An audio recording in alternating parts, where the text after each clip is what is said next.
Good evening. Thank you all for joining Amanda Kitts and I. Tonight we are discussing the 1978 original and its 2007 remake Halloween. They pitted the great John Carpenter against horror shocker Rob Zombie.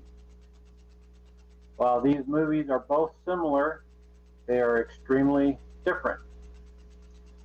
Let's start at the beginning, but before we get into it, let's announce our winner from last week's episode. And the winner is Gail Begani. Congratulations, Gail. Congratulations, Gail. Happy that you were here. Glad that you gave all those questions for us from last week, and hope you're there for next week when we go into the loopholes top 1 through 5.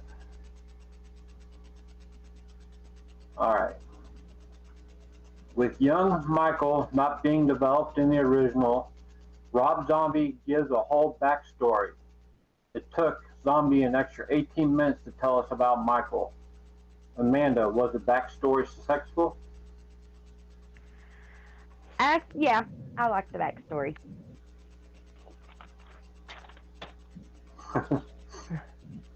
Just was it worth? I mean, did it help explain anything better, or was it not needed as in when the original?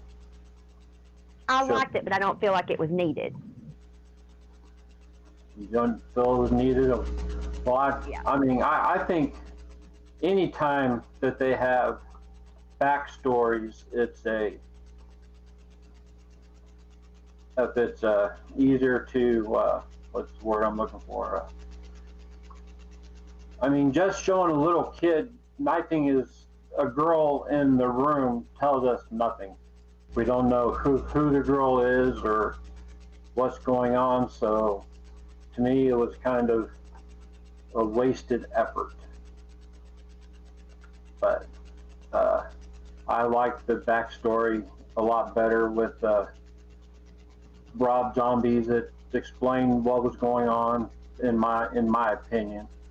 So, the original, you had some girl kissing on the couch, and then they run upstairs, and then he goes in and kills him. At least we know. And with Rob Zombies, it's a little more in depth with why he's actually going in and killing all those people. Right. So for me, it's like Carpenter understood like what put fear in other people, like someone killing for no reason. And when Zombie, we saw the little boy mostly killing rats or animals. Right. So I guess I like I don't know, seeing the point of him just killing for no reason, I guess. Right. Yeah, it was something that I don't know. I liked it better. That's all that I know.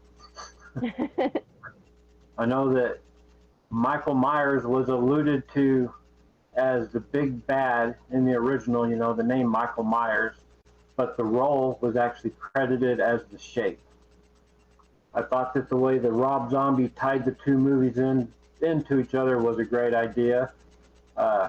He had Loomis talking into his dictaphone about how Michael Myers is becoming a ghost, a mere shape of a human being. And why is that important? In the original, the killer was known as the Shape, which was a term used in Salem witch trials back in the 1690s to describe ghosts or spirits accused of doing harm. So they just rolled everything into one, making Mike Myers into the Shape whenever it didn't do that before.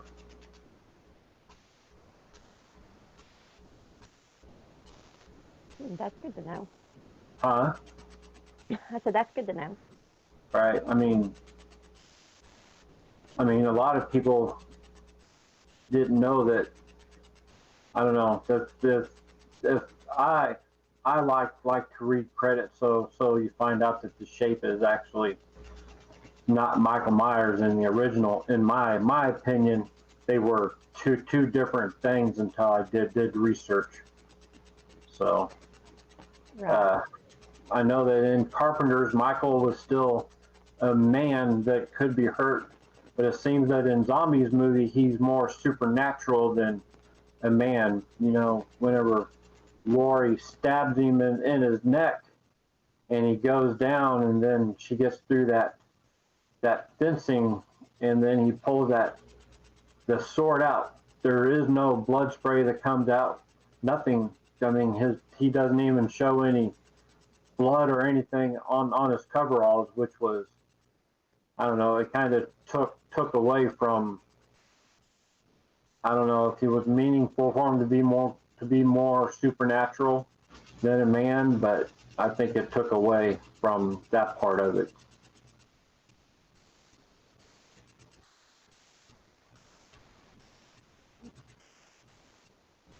I know that in the original movie, Laurie Strode isn't related to Michael Myers.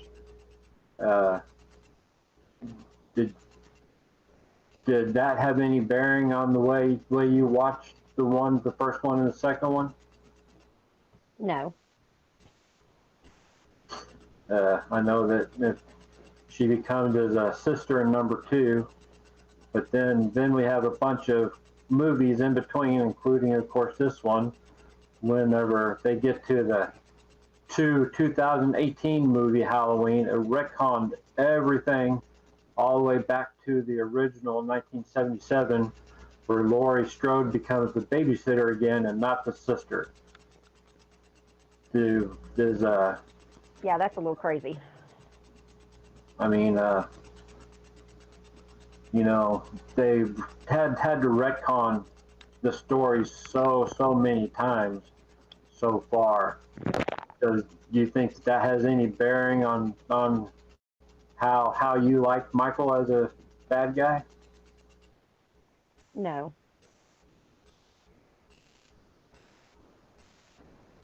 Then what was that? I didn't say anything. Oh, okay. Let's see. I don't see any comments from anybody. So let's keep going here. Now then, I don't understand what Michael's fixation was on Laurie Strode. Why is it he went after her as his goal? I mean, it has to me, you would think there would have to be more than she is the first one he sees, you know, through the door whenever she's dropping off the keys. Right. But and then of course in the remake, you know, his sister's a baby, which he's supposed to love. He does save her. How is it that when he comes back to Haddonfield, he knows exactly who it is that she is, and why go after the Strodes in the first place? I don't understand that concept. Yeah, me either. So, yeah, it was I don't know. You know, I've said it in many times. We need context. And a lot of movies don't give the context that people need to. I mean, it's, you know, with Jason, they're in the woods, in his woods, so that's why he's going after them. And with Freddy, you got him going after the people in their dreams, that the kids of the people that killed him. So what is Myers' fixation on why is it he's going after this girl and her friends and family? It just doesn't make too much sense to me. So Maybe it is just because that's first one he sees at the house. Right. Yeah, but then, well, I guess she's the first. Both in both movies, she's the first one that he sees. But in the second one, Loomis goes to the sheriff and tells him that Michael's out. And once they go in that story, he alludes that Michael is going after her. Which, there again, if you don't know who it is, how can you go after him? Right. But I don't know. Who made the better Laurie, Jamie Lee Curtis or Scout Taylor Compton? Oh, Jamie Lee Curtis, for sure. Why is that? I think it's because she's played in a lot more than the other girl, maybe, and I've watched her a lot more. Uh-huh. Because I think this movie, the remake, was the first one I'd ever seen that girl play in. Yeah, if I'm not mistaken, and I did not look it up because I'm going off of memory, but it was Jamie Lee Curtis's and Scout Taylor Compton's really first starring roles. Oh. So, like I said, I don't want to mislead anybody, but I'm pretty sure that that's the way it worked out. And of course, you know that Jamie Lee Curtis is the daughter of Bates Motel. What was her name? I just had it too. Janet Leigh. Yeah. So, I thought that even though I'm a big fan of Jamie Lee Curtis, I think that Scout Taylor Compton did a lot better job. It seemed to me that Curtis kind of was faking it. It didn't really seem that she was very scared. And of course, her crying sucked. She can't cry worth a crap. Now, in the remake, the characters fit more, or the actors fit more their age like to the characters than in the original. Because to me, Jamie looks 60 years old the way she dresses in the original. Right. Yeah. They were going for what, the virginal look on her. Yeah. Where the other two girls were the promiscuous ones. So yeah. I agree with you on that one. I am trying to see if anybody has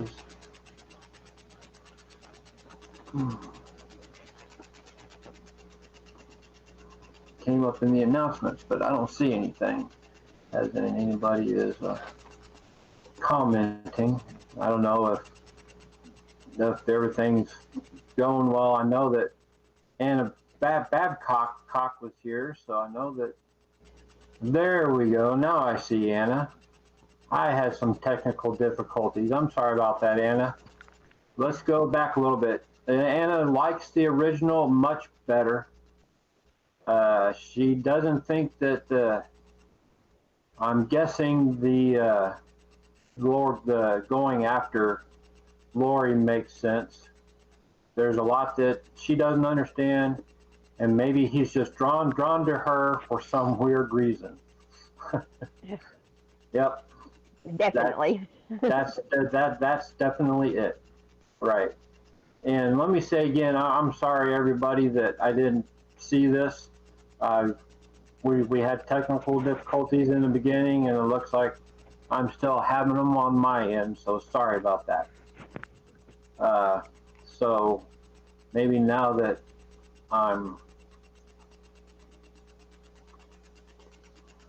let me do one more thing. Okay. Maybe now I will have this figured out. Oh. All right. So where were we? Oh yes. We were talking about how Curtis seemed to be too old for the part. Yes. Right. I don't know. I thought that Taylor Compton had the essence of the true final girl. That, you know, she had the brawn to outwit the contender, but still be scared enough to where she is trying to get away from it all.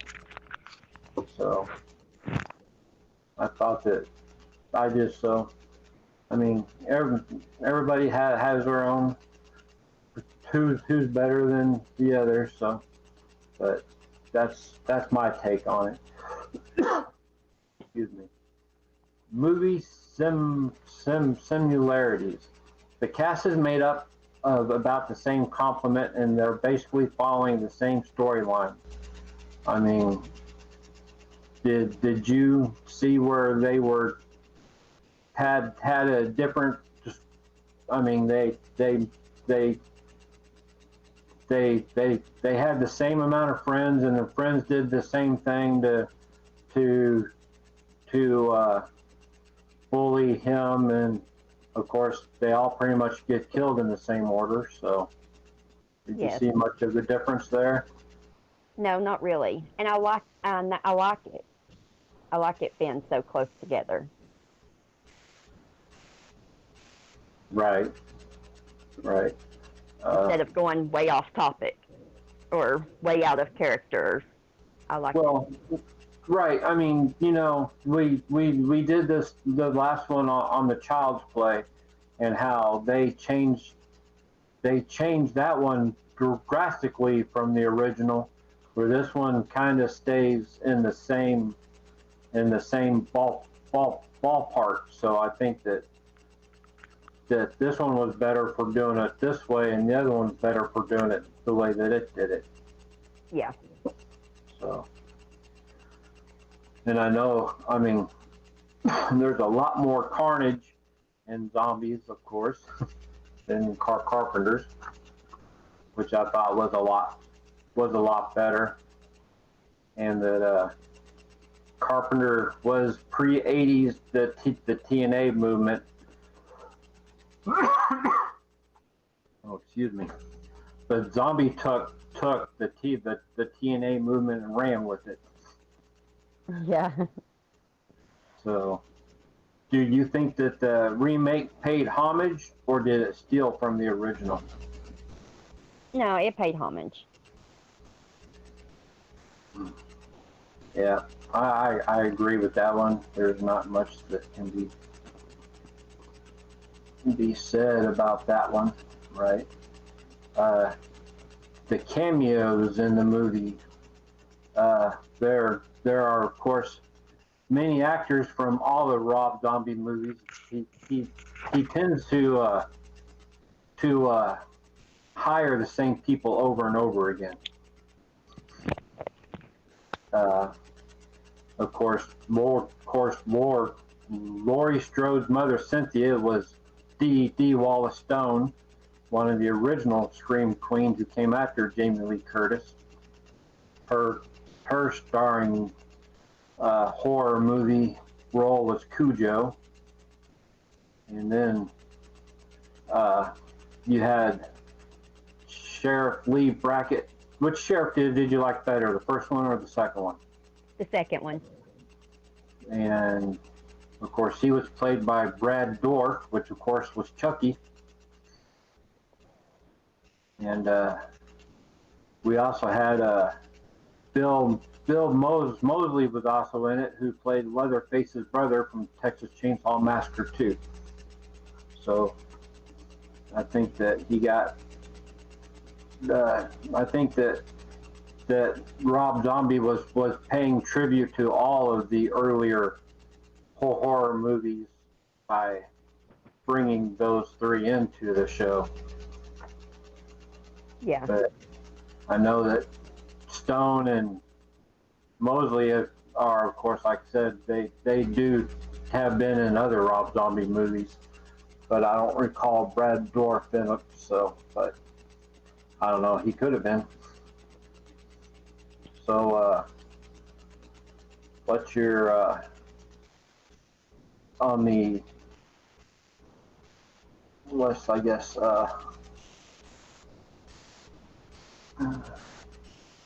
the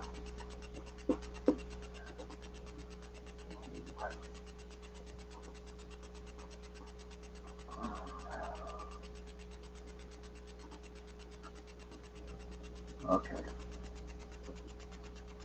All right. The movies were pretty close to the same, like we said. So, with your find with what was it you liked about the first movie, and what was it you didn't like about the first movie?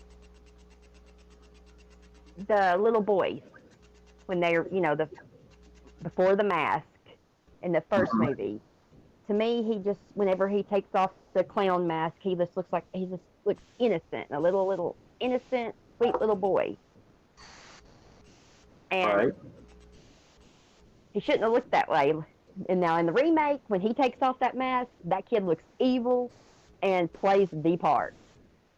When Yep. in the original, no, I didn't like it at all. It was, Right. Uh, let's see here. The yeah, I can actually remember, in the remake, the Halloween costume that the boy had on was basically the costume that I had back then at that age. So I can remember wearing it, and that was, in the first one he looked too clowny, which I guess it was supposedly set in the 60s, so maybe they did make them more, your parents did make your outfits more, but the one for the second movie, of course, was all the plastic, the plastic over your clothes, and then the little plastic face. That was, I like I said, that was pretty accurate. That was right there with making it the best part of the boy. So yeah. What about him making all those masks? Did that help, hinder, or do nothing for the movie?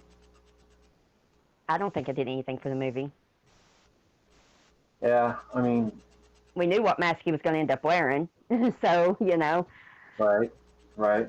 Yeah, I like the mask in the second one, whenever he comes back and puts it back on after years of being underneath the floorboards. I thought that was a pretty cool mask. Yeah, it showed the wear and tear on it, as in the original. It was brand new. It looked. Right. Yep. That it was. I just know that I kept falling asleep watching the first one again. I mean, I can remember watching it back in '78, and of course, I was 8, so I was scared. And in 2017, I was 17, so I wasn't scared, but of course, I was a teenager, so I think that 2007, not 17. there you go. Well, 2007, I was right on my age, though. That's what I was about to say. But I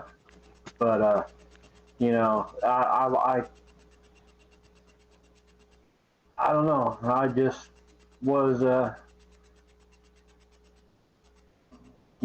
everybody likes their has their favorite horror villains, and Michael Myers is up there at the top. But the first movie, it's not scary anymore. No. No. I mean, I know that but the bad part about the second movie is once you got through the backstory, you pretty much already seen the movie, so you can do other things at the time. Right. So that is Way Now, it goes, I guess.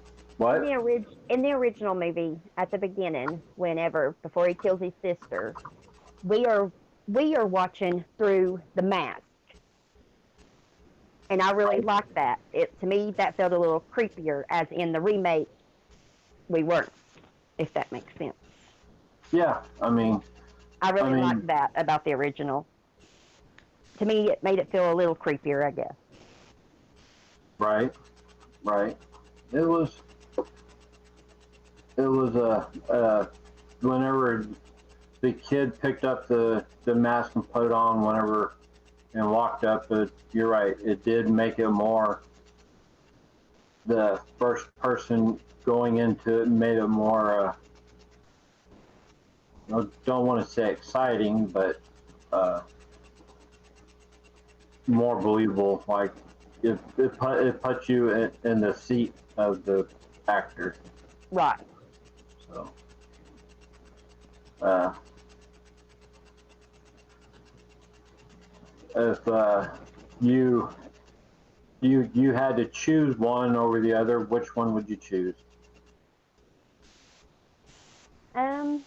Yeah, that's a hard one. Because I really like them both the same, but I'm going to say original because there's so many more, to that first original. Right, right. So I'm going to go stick with original. But the remake, I loved it. Uh huh. But But I have to stick with original. all right. I don't know. I'm gonna have to go with the remake this time. I mean, I'm a true horror fan of the '80s. I mean, I know that this movie was made in 2007, but it had the '80s vibe, and it had, of course, more action and more killing in it than the the first one, and of course the gore of the 2000s really brought it to the to the forefront front for me. So, and if going to be truthful, if I want to sit down and watch Halloween, I always turn this one on, not the original. So that's that's about everything that I have for tonight. Is there anything else that we didn't cover in tonight's episode that you would like to talk about? Other than which doctor did you like better? Which doctor did I like better? Oh, Loomis cried too much, whined too much. He, he was whiny In the original? in the original, right? Yeah, I agree. Donald Pleasance is a great actor. Don't get me wrong, but I think he whined. Oh, maybe not whined, but yeah, it is. He whined a lot. Yeah. It was if you don't listen to me, there's going to be trouble, and of course there was trouble. So. And the casting for the remake, I think that was great because that Loomis, he played that part. I really, really liked him. Right. Unlike the first whiny one. Right. The problem with Loomis is not death, but because of course he didn't die in the second one. But remember, he was putting his fingers into his eye sockets and pushing in on his brain, and it had blood coming out. And then whenever he was shown again, there wasn't any blood after that on his face. I thought that was kind of weird, I guess. Yeah. So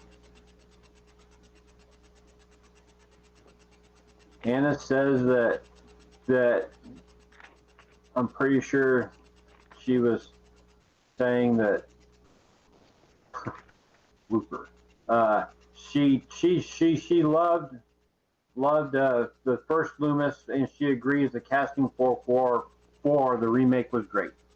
Yep, I mean, anytime you can get what was that guy's name in the second one? Loomis's name, real name. Yeah, it's escaping me too. If you wouldn't have asked me, I'd have been able to tell you. Yeah, he was the right person for the right the right part. I think that he was the better one of the two. And with the sheriff, I think the second one, I mean, the sheriff is kind of a throwaway character. It seems like, other than being one of the girls' mothers, he even though being one of the girls' fathers, once you find that out, he pretty much becomes a background character, and you don't see much of him after that. So, Anna says, I very rarely like remakes. Yeah, I gotta agree. But here recently, I will, when we haven't talked about this movie at all, but if you get a chance to see it, watch the remake of Wrong Turn. It makes the first one kind of pale in comparison. I liked it a lot. Anna finished her comment that I very rarely like remakes, but did like this one. Yep. Yep, I agree. So that's all I have for tonight. Next week we will be discussing our top 5 TWD universe loopholes, and on the 24th we are going to be doing a viewer requested show on TWD characters. Are they really dead? And Anna apparently has seen the Wrong Turn movie, and she agrees it's a good one. So I just got it. I think I'm gonna have to watch it soon. Yeah, it's really it's worth watching. Evil Dead 2. Evil Dead was a great remake, says Blueprint Entertainment. Yeah, I mean, it was a lot more. It wasn't campy as the first one was, so it took the other route and went from being campy to trying to be really scary. So yeah, that they if you can't get Bruce Campbell, you might as well turn it on its head. So yeah, I don't have anything else for tonight. If Amanda doesn't. No, I'm good. All right, well then. Anna likes campy sometimes. Yeah, I mean, campy is good. Scary's, I like scary. I like scary though. Not much scares anymore. So let us know what horror movies you would like reviewed, or show things that you would like to see discussed on an upcoming episode of Discussing TWDNH. And from all of us, I would like to say good night. Good night, everyone.